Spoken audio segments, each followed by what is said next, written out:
আল্লাহ রাব্বুল আলামিন বলেন, ألم تر كيف ضرب الله مثلا كلمة طيبة كشجرة طيبة أصلها ثابت وفرعها في السماء।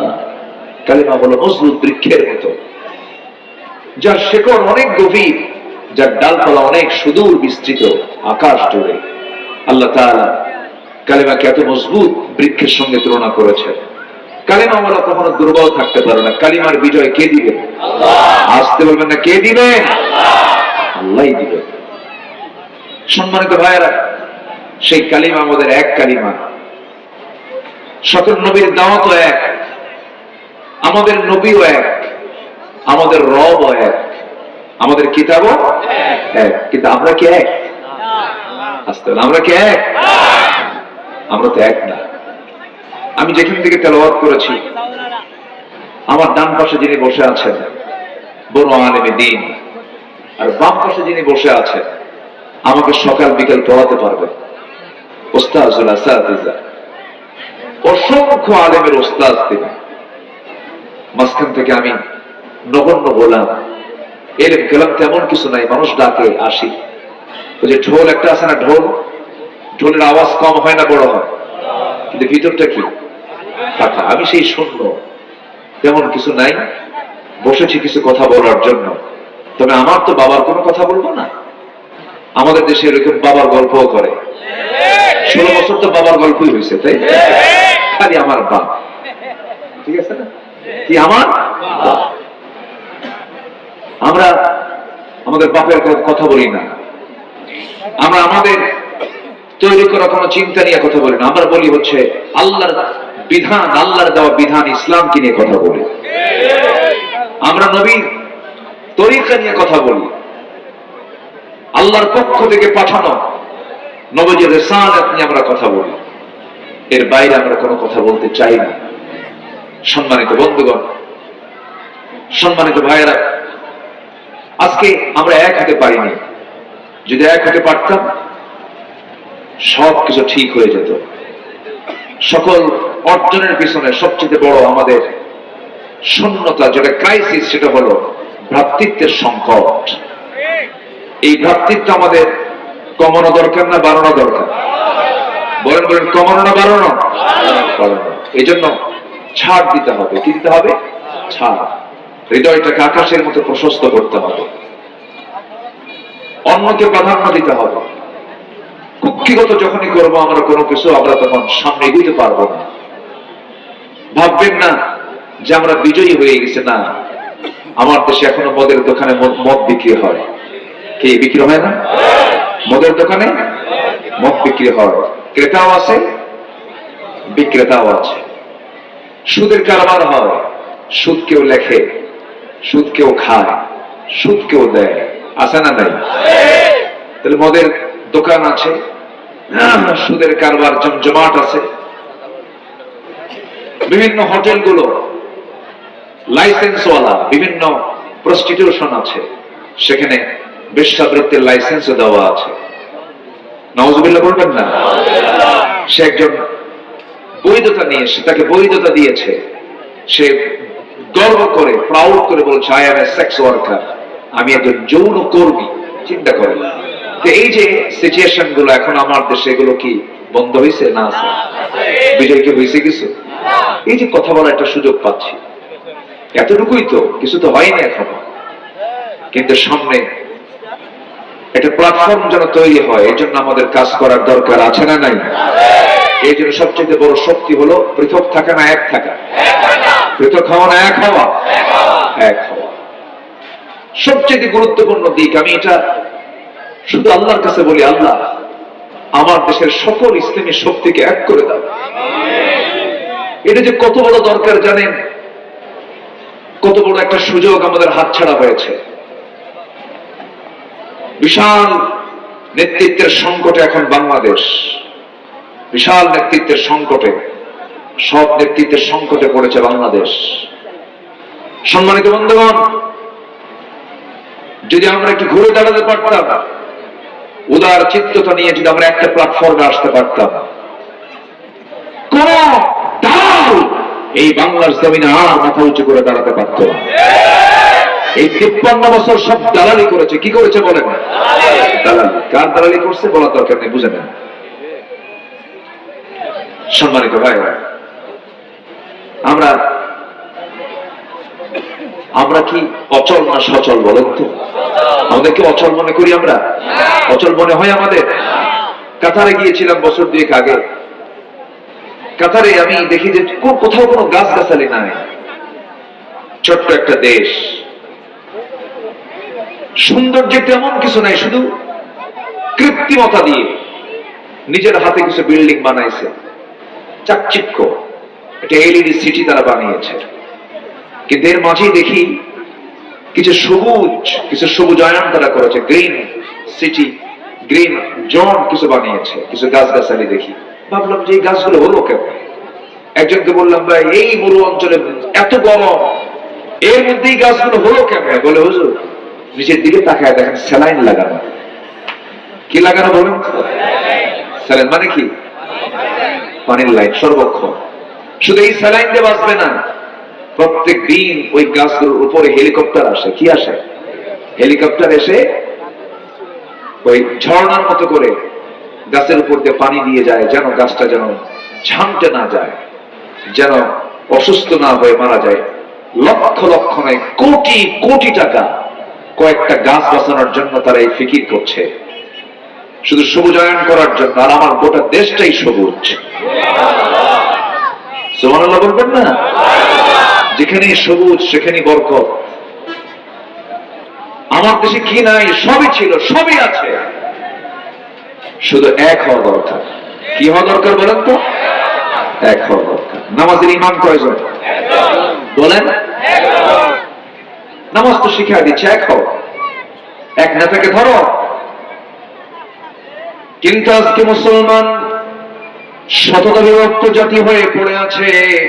আল্লাহ রাব্বুল আলামিন সেজন্য সুন্দর করে বলছেন, ইন্নামাল মুমিনুনা ইখওয়াতুন ফাআসলিহু বাইনা আখাওয়াইকুম ওয়াত্তাকুল্লাহ লাআল্লাকুম তুরহামুন। জোরে বলুন আল্লাহু আকবার। নিঃসন্দেহে মুমিনরা হলো ভাই ভাই। অতএব তোমাদের মধ্যে যদি কোনো গন্ডগোল লেগেই থাকে, ফাসলিহু, ইসলাহ করে নাও, সংশোধন করে নাও, ঠিকঠাক করে নাও, আমি আল্লাহ তোমার প্রতি রহমত নাজিল করব। জোরে বলি সুবহানাল্লাহ। রহমত আসবে কখন? পৃথক থাকলে। আয়াতের ফলাফল তো এটাই। আল্লাহ রাব্বুল আলামিন আরেক জায়গায় বলছেন, والمؤمنون والمؤمنات بعضهم أولياء بعض يأمرون بالمعروف وينهون عن المنكر ويطيعون الله ورسوله। কি করবে তারা? নাম্বার 1 হলো মুমিন পুরুষ এবং মুমিনা নারী, তারা পরস্পরের শত্রুরা বন্ধু হবে। এই বন্ধুত্বের প্রাচীর তৈরি করার পরে তারা কি করবে? সৎ কাজে আদেশ দেবে, অসৎ কাজের বাধা প্রদান করবে। ওয়াকামুস সালাহ, নামাজ কায়েম করবে। আমার বন্ধুগণ, ভ্রাতৃত্ব ছাড়া কোনো কাজ হবে না। ভ্রাতৃত্বের বন্ধন যত সুদৃঢ় হবে, যত মজবুত হবে, মুসলমানদের হাতে বিজয়টা তত কাছাকাছি চলে আসবে। আমার বন্ধুগণ, সাহাবে কেরামদের জীবনের দিকে তাকায় দেখেন, সাহাবে কেরাম কেমন করে তাদের ভ্রাতৃত্ব তারা গঠন করেছেন, তৈরি করেছেন। মুহাজির এবং আনসারদের মধ্যে কি মুহাব্বত, কি ভালোবাসা তাদের মধ্যে বিরাজ করেছে। আমার নবীজি মক্কা থেকে মদিনায় হিজরত করলেন মুহাজিরদেরকে সঙ্গে করে নিয়ে। এমনও সাহাবী ছিলেন যারা মক্কার মাটিতে তারা মিলিয়নার ছিলেন, বিলিয়নার ছিলেন, কোটি কোটি টাকার মালিক ছিলেন। শুধু দ্বীনকে গ্রহণ করার কারণে স্ত্রী ছেড়েছেন, পরিবার ছেড়েছেন, ব্যবসা ছেড়েছেন, বাণিজ্য ছেড়েছেন, সবকিছু ছেড়ে শূন্য হাতে নবীকে ফলো করে তারা মক্কা থেকে মদিনায় গিয়ে পাড়ি জমিয়েছেন। এর মধ্যে একজন সাহাবী ছিলেন আব্দুর রহমান ইবনে আউফ রাদিয়াল্লাহু তাআলা আনহু। জান্নাতের সংবাদ পাওয়া সাহাবী কয়জন মোট? বলেন কয়জন? 10 জন। চাঁদপুর, কুমিল্লা, নোয়াখালী, লক্ষ্মীপুর, ফেনী এই অঞ্চলে মাহফিল আসলে একটা আনন্দ আছে, একটা তৃপ্তি আছে। সেটা হলো এই এলাকার শ্রোতাগুলো আলেম দ্বীন। আলহামদুলিল্লাহ। এলাকার শ্রোতাগুলো আলেম, হাফেজ। যেকোনো একটা আয়াত বললে শ্রোতার সঙ্গে সঙ্গে আয়াত সেটা বলে ফেলে। এটা বিশাল অর্জন আপনাদের। গোটা দেশের আলেমদের নেতৃত্ব দিচ্ছে কোন জেলা বলেন তো? কোন অঞ্চল? এই কুমিল্লা, এই নোয়াখালী। গোটা দেশের এখনো আপনি দেখেন, এখন আপনার টাকা, এটা আপনাদের অর্জন। এটা কিন্তু এর মধ্যে আবার দু একটা আবু জেহেলও আছে। দেখেন নাই যে নোয়াখালীর দিকে একজন আছে, ছিল, এত বেফাস কথাবার্তা বলতো, খালি বলতো খেলা হবে।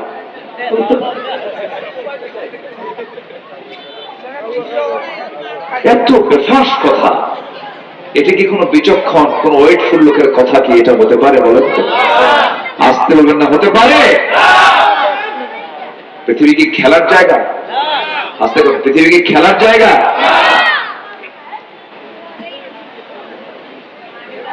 সম্মানিত ভাইয়েরা, আছে কিছু তো দুষ্ট লোক থাকবেই। রাসূল ছিলেন যেখানে, আবু জেহেল সেখানে। সম্মানিত বন্ধুগণ, এত অহংকার করলো, এত অহংকার! আল্লাহ, কি অহংকার! বলে দেশ আমার, আমার দাম স্বাধীন করছে, আমার দেশ। রাজাকারের নাতি বুকিরা চাকরি পাবে? হ্যাঁ, কইছে কিনা, বলছে কিনা বলেন, বলেছে কিনা? এগুলো কি বিনয়ের কথা না অহংকারের কথা? বিনয়ের অহংকার। অহংকারকে মাটির সঙ্গে চূর্ণ করে দেন তিনি আমার কে? অহংকার বান্দার করা মানায় না। অহংকার যদি দেখানোর একমাত্র যোগ্যতা কার? অহংকার কার জন্য মানায়? কারণ তিনি আকাশের মালিক। তুমি কিসের মালিক? তুমি কিসের মালিক? তুমি কিচ্ছু না। দেখেন আল্লাহ কিভাবে দেখায় দিলে, তুমি যে কিচ্ছু না। আল্লাহ দেখায় দেন নাই। হ্যাঁ, রান্না হয়েছে দুপুরের খাবার, হ্যাঁ, দুপুরে রান্না বান্না সব কমপ্লিট। চিন্তা করে দেখুন, আমার দেশের যুবকরা, ভাবছিলাম মনে হয় শেষই হয়ে গেছে, মনে হয় এরা মাদক টাদক, নেশা, ডিভাইস, তারপরে নোংরামি, তারপরে ইলিগাল রিলেশন, মনে হয় যুবকগুলো মনে হয় ধ্বংস হয়ে গেছে, নষ্ট হয়ে গেছে। সাথে মাথা তালুঠি একদম তার মতো চলে গেছে, একদম টার্গেট মতো চলে গেছে। যে ঠিকই দুপুরে লাঞ্চটাও সেরেছে। লাঞ্চ খাইছে না? খাইছে। বহুদিন হলো আন্দোলন করলাম, খাই না, খাইয়া যায়। সম্মানিত ভাইরা, সম্মানিত বন্ধুগণ, যুগে যুগে যারা অহংকার করেছিল, লাআনাতুল্লাহ, আল্লাহ তাদের প্রতি লানত করেছেন। জুলুম করবে যে লানত কি প্রাপ্ত, সে কার লানত প্রাপ্ত? আল্লাহর লানত প্রাপ্ত হয়ে যাবে। সেটা আল্লাহর ওয়াদা। এটা আল্লাহ ওয়াদা করেছেন, যারা জুলুম করবে আমার লানত তার উপরে পড়বে। পড়ে নাই? ফেরাউনের উপরে পড়ে নাই? পড়ছে কিনা বলেন? নমরুদের উপরে, আবু জেহেলের উপরে। ফেরাউন ছিল 1600 বছর। কত বছর? 1600 বছর। একটা দিন আল্লাহ তাকে অসুখ দেন নাই, ব্যাখ্যায় পাওয়া যায়। জ্বর হয় নাই, বিপদ হয় নাই, 1600 বছর। অনেকে বলে, হুজুর আমি খুব আল্লাহর রহমত প্রাপ্ত বান্দা, আমার কোন অসুখ বিসুখ নাই। তখন মনে মনে করি এর মধ্যে ফেরাউনের কিছু খাস কথা আছে। অসুখ বিসুখ হওয়া ভালো। কোমর একটু ব্যথা হলে আল্লাহর নামটা আসে। হাঁটু যখন ব্যথা হয় আর পারেন না, তখন আল্লাহর নামটা আসে। চোখে দেখেন না, আল্লাহর নামটা আসে। এটা অসুখ বিসুখ বেশি হয়ে গেছে, তখন আল্লাহ, ও আল্লাহ, ঠিক আছে না? আল্লাহর নামটা আসে। অসুখ বিসুখ হওয়া ভালো, আলহামদুলিল্লাহ বলেন। না হওয়া ভালো, না হওয়া ভালো। তো ফেরাউনের কোন রোগ ছিল না, 1600 বছর ছিল সে। আল্লাহ কিন্তু সব দিন ধরেন নাই। ধরেছেন কয়দিন? কয়দিন ধরেছেন? একদিন ধরেছেন।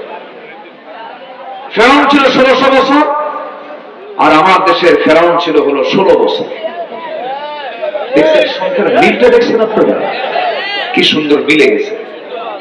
হ্যাঁ হ্যাঁ, শুধু 2 শূন্য বাদ, কারণ ওর হায়াত যে বেশি ছিল, এটার হায়াত তার এত না। ফেরাউন তো বহুদিন বেঁচে ছিল, ওই যুগের মানুষ বেশি হায়াত পেয়েছিল, লম্বা হায়াত পেয়েছিল। সম্মানিত ভাইয়েরা, শুধু সংখ্যার মিল নয়, চরিত্র মিল ছিল, ঠিক কিনা? ফেরাউনের রোগ ছিল একটা, জানেন? সেটা হলো ক্ষমতা ছাড়া যাবে না। এদের রোগ কোনটা ছিল? বলেন কি ছিল? ক্ষমতা ছাড়া। এক সেম এক রোগ। ওটা ছিল মেল ফেরাউন, এটা ছিল লেডিস ফেরাউন। কম কিছু করেনি, এমনি বলতেছি না কথাগুলো, অনেক কথা আছে। একটা দুইটা আলেমকে তারা মানে নাই, একজন দুইজন ইসলামী বুদ্ধিজীবীকে তারা হত্যা করেনি। আপনি আল্লামা সাইদের মতো একজন মানুষকে ফিরে পাবেন না কখনো। নিজামের মতো একটা সম্পদ আপনি ফিরে পাবেন না। আব্দুস সুবহানের মতো একজন গভীর আলেম দ্বীন, ইলমুল আমিক, এত বড় আলেম আপনি খুঁজে পাবেন না। এই লোকগুলোকে কেমন করে মানলো দেখেন। আল্লাহু আকবার। কিছুক্ষণ আগে, ঘন্টা 2 আগে, আল্লামা সাইদ রাহিমাহুল্লাহর ছেলে মাসুদ ভাইয়ের সঙ্গে কথা বলে, উনি কাতারে আছে। যেদিন ওনাকে ধরে নিয়ে যায় 2023 সালে জেলখানা থেকে, যখন তাকে চিকিৎসার নাম করে ধরে নিয়ে গেছে, তো চিকিৎসা তো না, এটা চিকিৎসার জন্য নিয়ে গেছে, ধরে নিয়ে গেছে। উনি বললেন, আমাকে কোথায় নিয়ে যাচ্ছ তোমরা? হুজুর আপনি অসুস্থ, আপনাকে হসপিটালে নিচ্ছে। আমি অসুস্থ, আমি তো নিজেই জানি না। কি কথা কি বুঝতেছেন আপনারা? এটা বাস্তব কথা বলছি। নিয়ে চলে গেছে হসপিটালে চিকিৎসার নাম করে, কোনো কথা নাই, কোনো সুযোগও দেয়নি, পরিবারের কারোর সঙ্গে সাক্ষাতের কোনো চান্স দেয়নি। সন্তানটা দরজায় গিয়ে দাঁড়ায় আছে, আমার আব্বার সঙ্গে আমি কথা বলতে চাই, কথা বলার সুযোগ দেয়নি। ঢুকি মেডিকেল টিম গঠন করে দিল্লির প্রেসক্রিপশনে আবু হানিফার সেম একই কায়দায় বিষ প্রয়োগ করে, পয়জনিং করে তাকে হত্যা করা হয়েছে। সম্মানিত ভাইয়েরা, এই তাফসীর মাহফিল, ওয়াজ মাহফিলের এই প্ল্যাটফর্ম থেকে তার সাজানো তৈরি করা এই মাহফিল ময়দানগুলো আমরা স্পষ্ট ভাষায় জানান দিতে চাই, আল্লামা সাঈদীর খুনের সাথে যারা জড়িত, অবিলম্বে তাদেরকে গ্রেফতার করে চূড়ান্ত শাস্তি নিশ্চিত করা হোক।